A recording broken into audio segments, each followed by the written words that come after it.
ગમે તેવી અપવિત્રતા હોય, ગમે તેવો અનાચાર હોય, કાયા દ્વારા અપરાધ થયો, કેવલ મન દ્વારા માનસિક અપરાધ પણ થયો,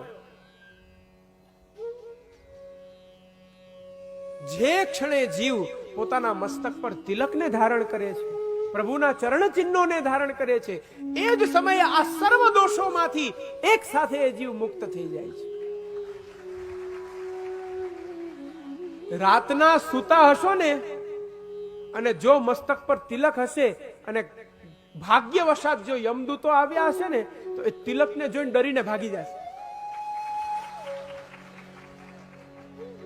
સ્વપ્ને બી પશ્યંતિ ચીર્ણ નિષ્કૃતા, શ્રીમદ ભાગવત કહે છે, સ્વપ્નમાં પણ એ યમદૂતોનો ભય નથી રહેતો, કારણ કે પ્રભુના ચરણારવિંદ એ અભયત્વનું દાન દેનારા છે.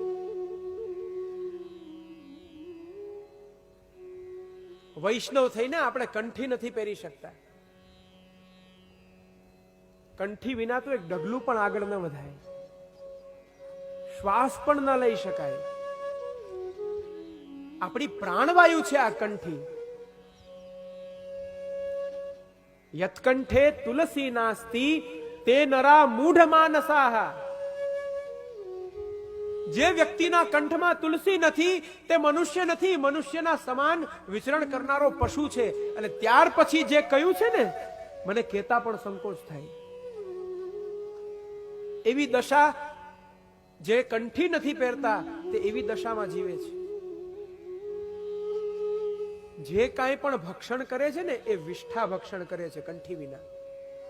અને કંઠી વિના જે કાંઈ પણ પાન કરે છે ને એ મૂત્ર સમાન પાન કરી રહ્યો છે. આવું પદ્મ પુરાણ કહે છે.